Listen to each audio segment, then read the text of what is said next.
Hey everybody, welcome to Burns Travels. We're going to actually be installing the Rough Country Multi-Light Controller in the Jeep today. So let's check that out. Let's get it out of the box. Okay, as you can see, I've already taken it out of the box. It's Rough Country's Multi-Light Controller. It comes with the power assembly. It goes to this. This will come from the switch. It goes to this.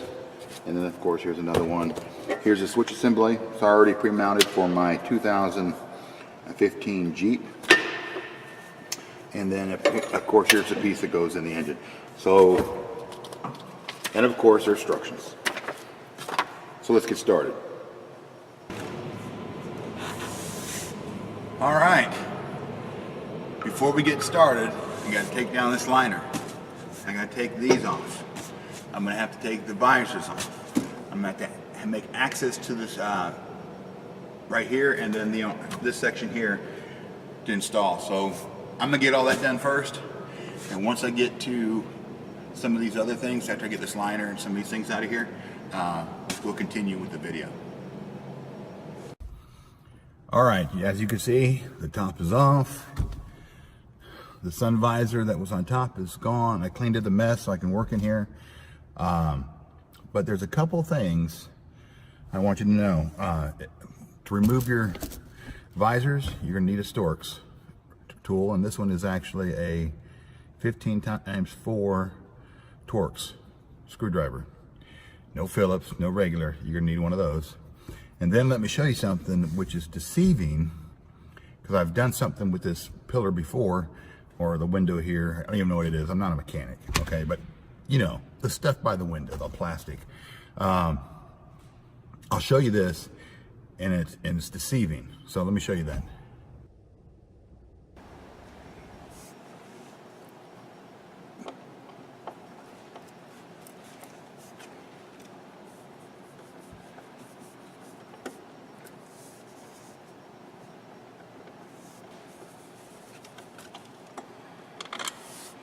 Put your nuts and screws in places that you know you're not going to lose it.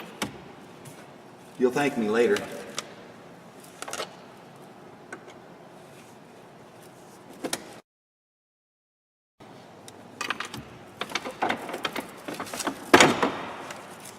Okay, both visors are off. Now to get these off, I'm going to have to use a Allen wrench. Let's see whatever size that is. It's a number 6 Allen wrench for these. So I got to take these off because this holds the plastic onto the pillar. And I think I don't have to take that side off, but I'm going to take this piece off, and then this piece right here to gain access to it. And there's a panel right here I'm going to need because the wire's got to run through.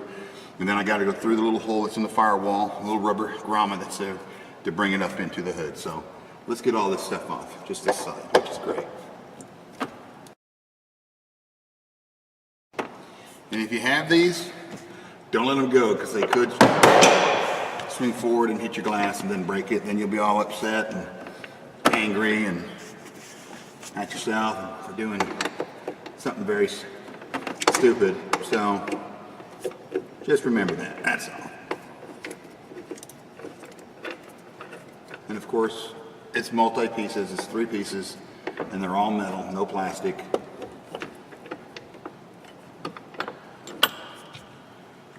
That one here.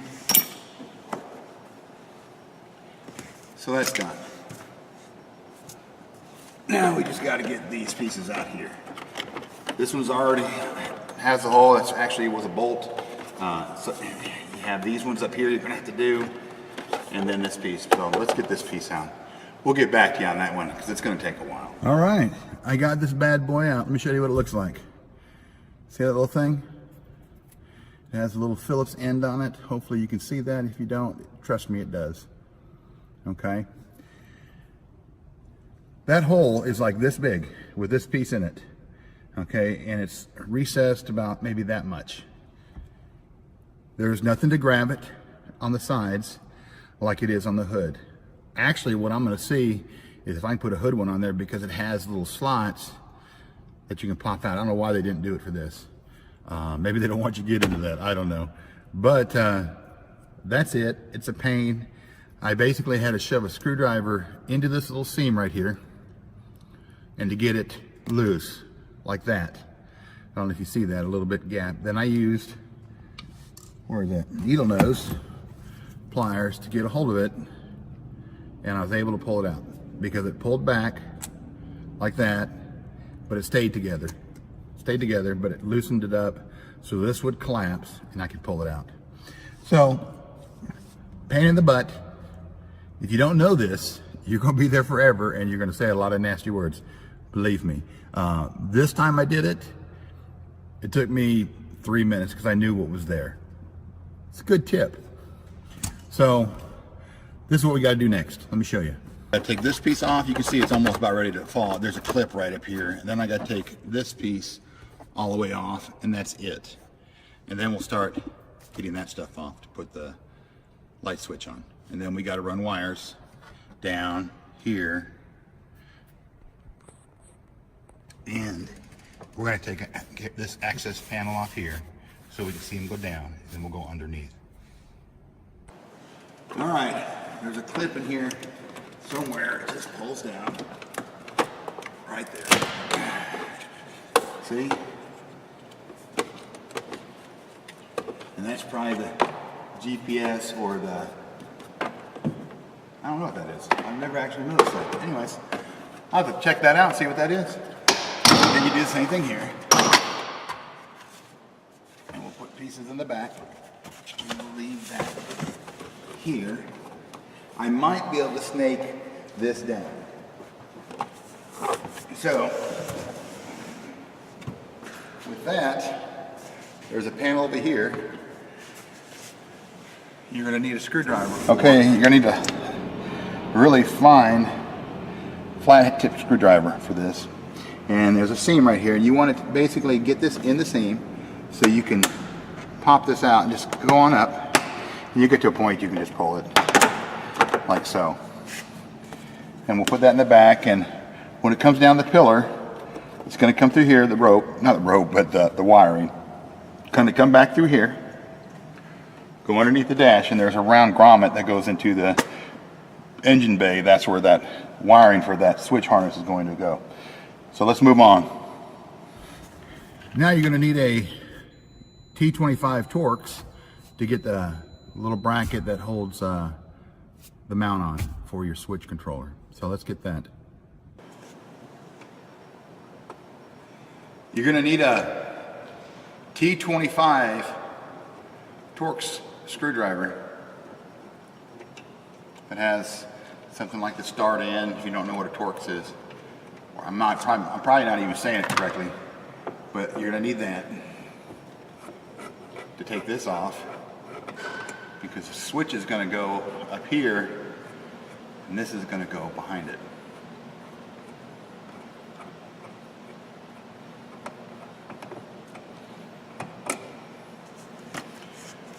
All right, so according to the instructions, we need to get the switch. So let's get that. All right, I'm back. Had to get the switch controller, and pretty much what's going to happen here is it's going to mount. This is actually going to go up here like this when it's all done. And it came with my year's Jeep already here. There's another year's Jeep, I don't remember what it is. I'll actually put that, you'll see it somewhere in this video saying what year that one was. And I'll show it to you probably at the end, or a picture or something, I don't know. But anyways, I had to take these screws off, get it remounted back up here, then mount this back to this, then I can start running the wire down. So let's do that.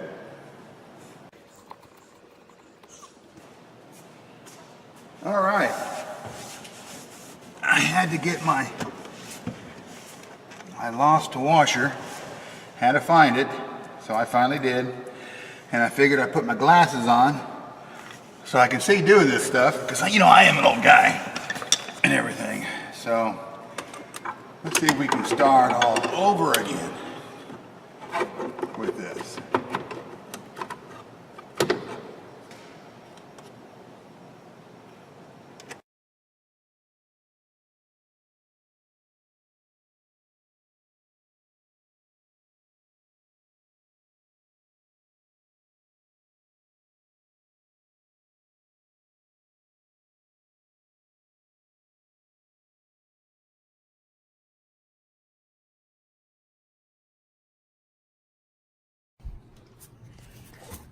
I hope you can see that right there. It comes through the firewall, okay? And then it's going to be mounted right here. So let's go get that stuff, look at the instructions, and we'll go from there.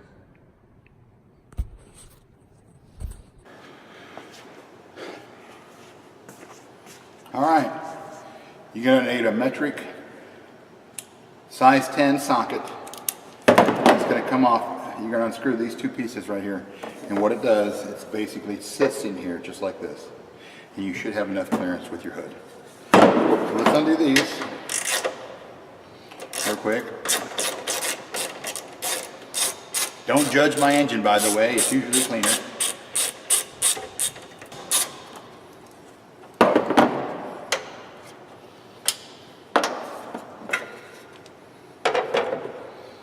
And we'll just put it right back on.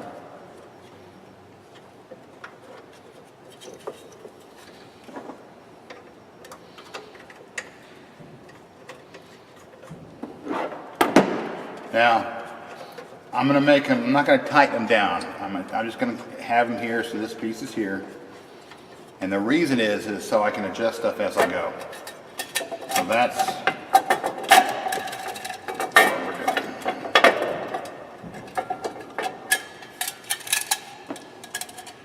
This over here. And as you'll see here, this piece right here will come to one of these. Which one will it come to? It looks like it's going to come up underneath it and pop up into this. So let me look at the instructions. Okay, a minor problem, nothing serious. I can't find them.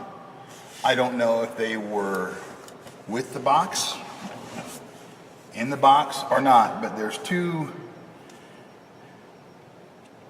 pillars in that box, the control box that has nuts and has bolts and washers is supposed to hold down the positive, the negative. They didn't come with it.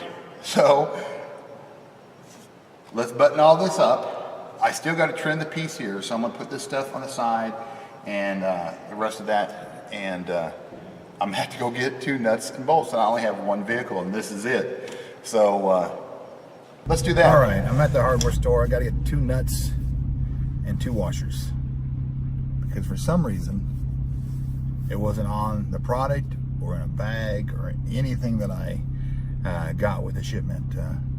That irritates me. It irritates a lot of people, but it happens. You move on and you move forward. It's just a challenge. Hey, now the challenge is find the fine metric threaded nut for that piece. So we'll see what's going on. Okay, I'm outside right now, and I'm going to show you the problem. I went to a hardware store. They gave me two nuts and two washers, but he said the threads on one of them wasn't right. It's really the nut, and I'll show you. Let me show you the difference here. It didn't come with the nuts or the washers for some weird reason. This one it can barely screw on. This one can go up and down, no big deal, right? And the gentleman told me that there's something wrong with the threads. Well, there's nothing wrong with the threads. It's the nut. This is probably a standard nut, and this is probably the metric nut that I need. So I'm going to go to Home Depot, which is about 40 minutes away from here, because that's the next hardware store, because he only had two of them left, and I'm sure this one was dropped into the box where someone just threw it there. So I have to go get another nut. So that's what I have to go do. But let me show you on the inside what I got done. All right, a little frustration with that nut because I had to drive about 10 miles just to get that. Didn't even get a good nut. So anyways, what I've done is I put this stuff back up here. I had to trim this piece a little bit because of the brackets that hold this. No big deal. You can use, I used a Dremel tool. You can probably use a fine hacksaw blade or something. I used a Dremel. It's quick and easy, but you can't even tell that I had to do that. So I'll put the visors back up and the hand piece back in. I'll do that, and then I'm going to have to put the tops on and go to Home Depot to get a little bitty nut that's a metric size because they didn't have it at that hardware store. They didn't have two, they only had one. So let me get this all back together and we'll go from there.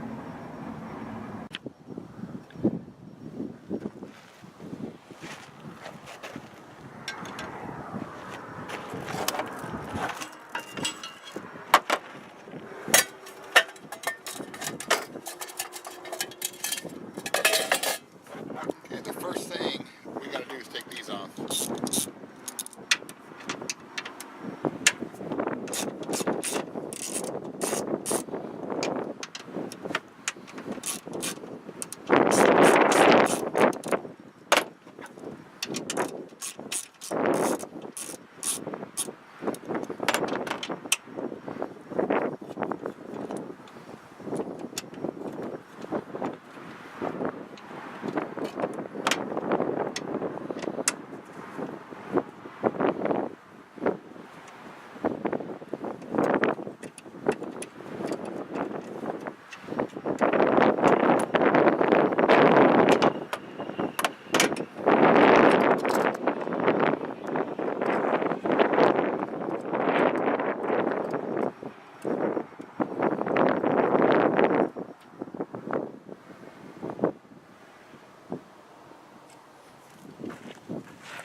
engine piece, plastic piece back on. So let's show you how it looks.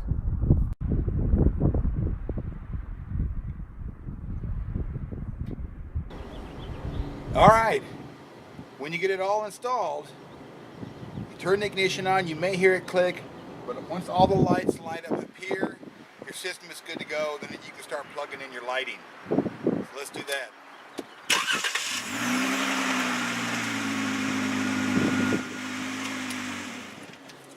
That's all it is. All the lights are lit up. Now all we're going to do is install a light, and that's what we're going to do next.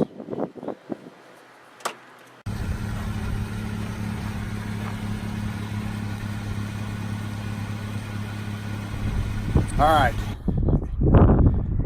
it had some hiccups, it had some problems, a couple nuts didn't come with it. I had to drive 40 miles to get a nut. It was kind of crazy, but that's what I had to do.